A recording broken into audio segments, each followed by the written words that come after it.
Hi everyone, and welcome to my channel, and today I'll be reading a multi-character examiner by me.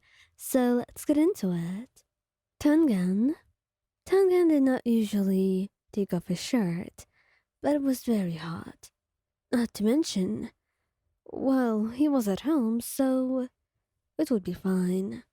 He doesn't mind any of you staring. After all, you and his wives were always welcome to stare at him as much as you wanted. So if that was what you wanted, who would he be to forbid you from your favorite hobby? In fact, he would indulge you in it. But that aside, he's really not fixated on that aspect. He just sits on the couch and takes a break. He's a bit tired. And as you walk in on him to see him like this, you can't help the way the face goes red. He doesn't see it, but he definitely feels someone's eyes staring at him, not leaving his figure for 1 second. And when he turns to find you, you're already gone. He just smirks to himself, knowing that it was you. And he knows that by the end of the day, you will have to admit it one way or another. So instead of putting on a shirt like you wanted, after sunset, he just kept on being shirtless, hoping to get a more outward reaction from you. And so you kept on avoiding him, trying not to look at him, completely distracted when you do. And Tengen? He's enjoying this beyond belief. It's the happiest thing that's ever happened to him.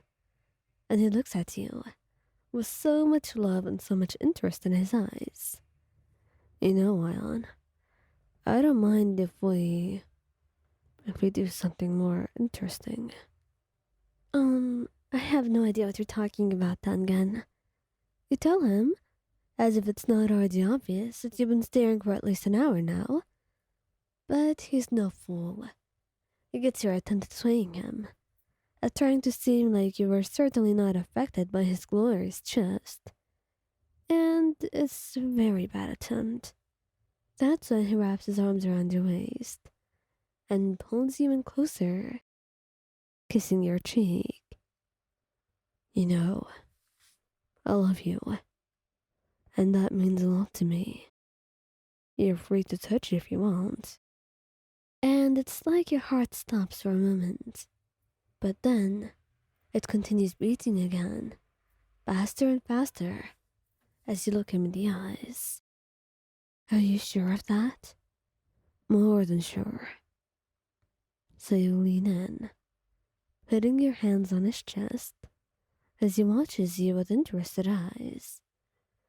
And then you give him a soft kiss there, and then another, then more, before he stopped you, lifting your chin by his hand. No, Ion, now you're doing too much. You know there is a fee for such things. A fee? Really now? You say, your face bright red. And it turns out that in the end, the fee was a few more kisses from you. Just somewhere else. He wants to kiss you on the lips, just as much as you want to kiss him on the chest. And he thinks it's a pretty fair trade. Kokushibo?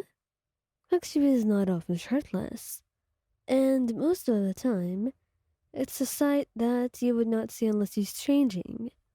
So for him to just sit around like that, it certainly caught you off guard a great deal.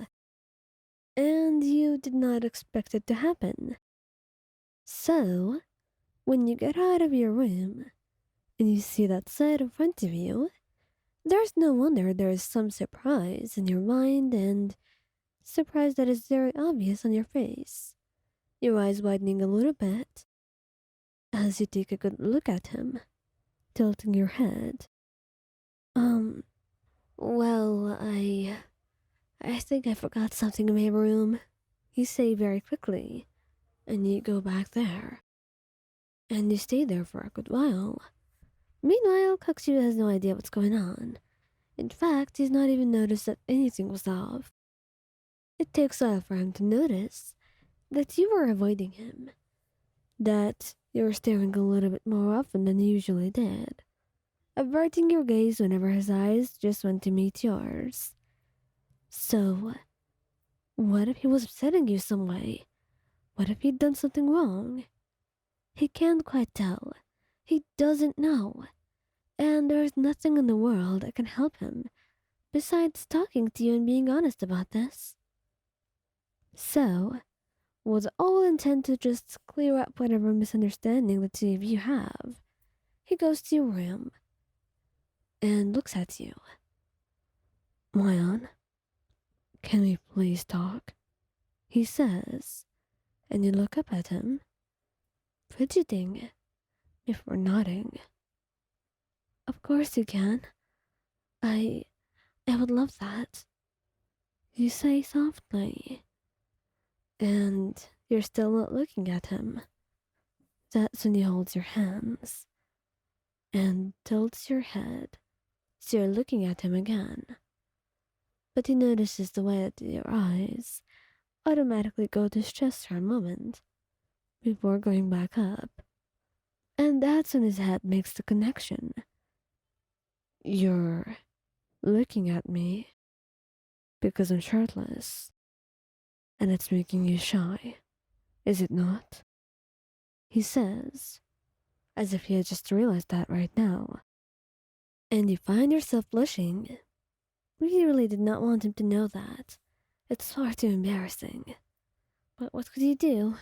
It's too late to say anything. So, when he holds your hands and puts one of your hands on his chest, your breath hitches, but then he looks at you sincerely. Mayan, I love you, my dear. You mean the entire world to me. So, you can be honest, and you can be forward with your feelings and your affections. Really? You ask him, hesitant, but he nods. And that's when you lean in, pressing a soft kiss to his chest, even if you want to do that. And though it shocks him a little bit, he nods, giving you a gentle, loving smile. Even if you want to do that, and even if you want even more.